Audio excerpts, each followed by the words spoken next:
A-4 Skyhawk was one of the most recognisable fighter aircraft from the Vietnam era. A small, agile, carrier-ready design, it could fill a variety of roles. Although it has been largely forgotten, these aircraft once operated in Australian service.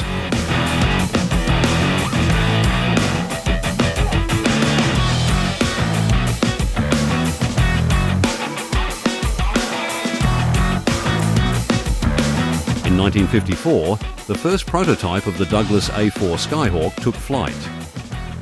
This new aircraft was under development for the US Navy and Marines. With a small airframe, it boasted a high load capacity and was advanced for its time. Its small size was an important selling point that actually went against the trend at the time, when larger carrier-based aircraft were in vogue. By the late 1950s, the Royal Australian Navy was facing a crisis in regards to its aircraft. The aircraft operating from HMAS Melbourne were increasingly obsolete, the primary aircraft being the de Havilland Sea Venom. It was also believed that the Melbourne wouldn't be fit to operate new naval aircraft, and so the Fleet Air Arm was uncertain about its future. Considerations were made to upgrade the carrier, but this proved to be too costly, and it was proposed that it become a helicopter carrier only. Unfortunately, there didn't seem to be any attractive options on the table.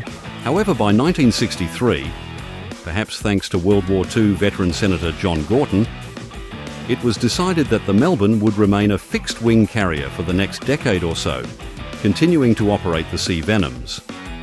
There was still no viable replacement for these aircraft at the time, but this would change the following year. The Royal Canadian Navy had used the Melbourne's sister ship, the Majestic-class carrier HMCS Bonaventure, to trial the new A-4 Skyhawk. The trials were a success, proving that the Majestic-class Melbourne could also successfully operate these new aircraft. In July 1964, the Melbourne itself would undergo similar trials. Sent to US Naval Base Subic Bay in the Philippines, the Melbourne was trialled using both Skyhawks and S-2 trackers. The trials immediately proved the viability of both. The Skyhawk in particular was small, took up very little space, and offered a sufficient payload to act in both an air defence and ground attack role with ease, operating against ships and land targets. The Navy was quickly on board to purchase the aircraft, and within a few months, a proposal had been drawn up for the Navy to purchase 18 Skyhawks and 16 S-2s.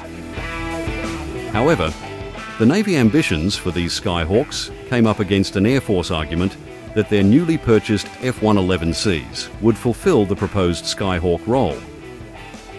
Nevertheless, with further efforts by the Navy, in early 1965, the Australian government approved a smaller purchase of 10 Skyhawks.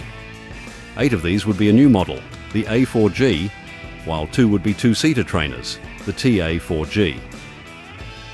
With the purchase confirmed, designers got to work on producing the new aircraft. The A4G would look slightly different to what was made publicly known at the time. It would have no avionics compartment behind the pilot, making the airframe sleeker. It would also have better protection from ground fire, better air-to-air capability, including the integration of the latest AIM-9 sidewinders, and a better engine. In fact, most of the design was based on the A4F, a new variant, which at the time hadn't even been delivered to the US Navy. The only drawback, in comparison to the A4F, was that the Australian variant would not have the latest technology to field guided air-to-ground munitions, but at the time, unguided bombs were still the standard. The first flight of the A4G would occur on July 19, 1967, and the aircraft were accepted from the US on July 26th. Ferried to Australia on the Melbourne, the aircraft were then flown to Jervis Bay and transferred to Naval Air Station at Nowra. Here, they would be assigned to VF 805 Squadron, whose tasks included air defence, strike missions, and utilising the aircraft to its maximum abilities. By this point, the Skyhawk had already been battle-tested, although not by the Australians. In Vietnam, the A4C had been operating since day one, taking part in Operation Pierce Arrow the day after the Gulf of Tonkin incident. This had occurred just prior to the Australian decision to purchase the Skyhawks, And from 1964 to the arrival of the A-4G in 1967, a lot had been learned about the Skyhawk's operational abilities. The Americans found that the A-4 was a particularly capable but finicky aircraft. In the right hands, it was highly efficient, nimbler than a large aircraft like the Phantom, and perhaps technologically easier to manage. On the other hand, if not treated with care, things could become deadly.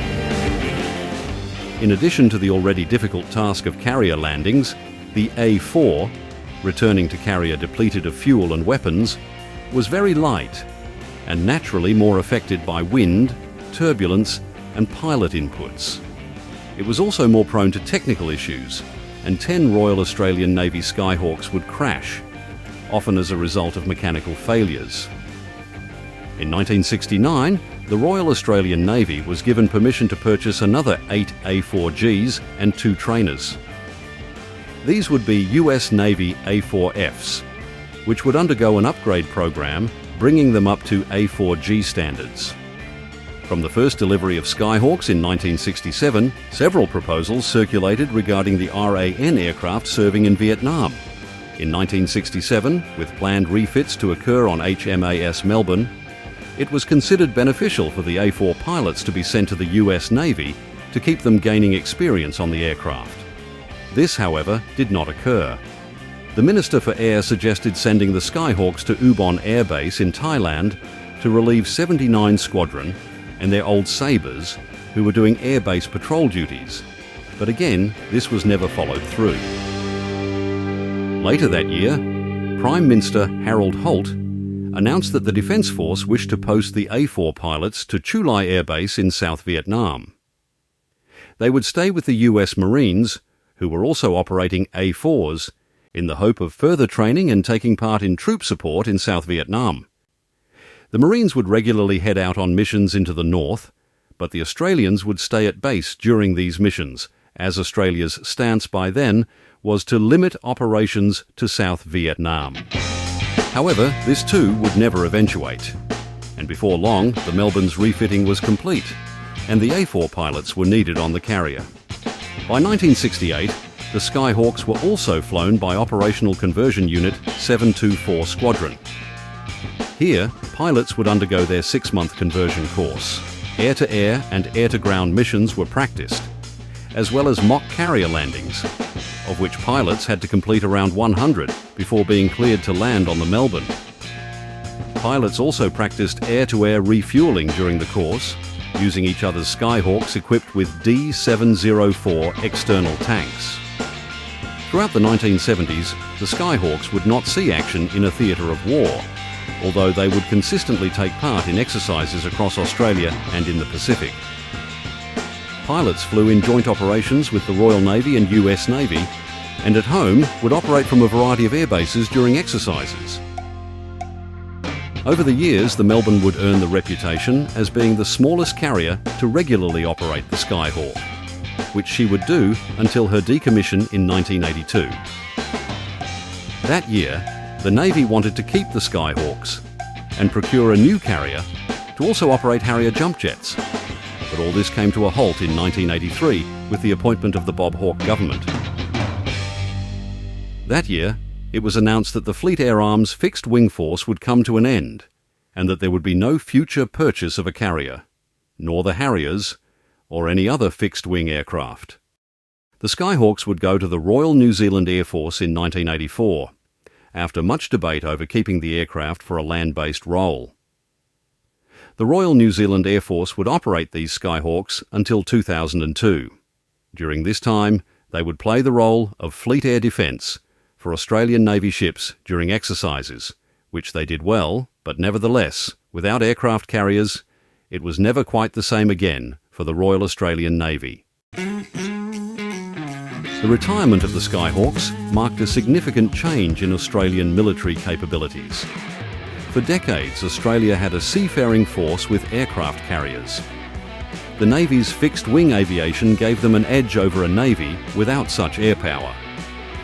The retirement of the Skyhawks brought this era to an end, and the RAN would no longer have such air power.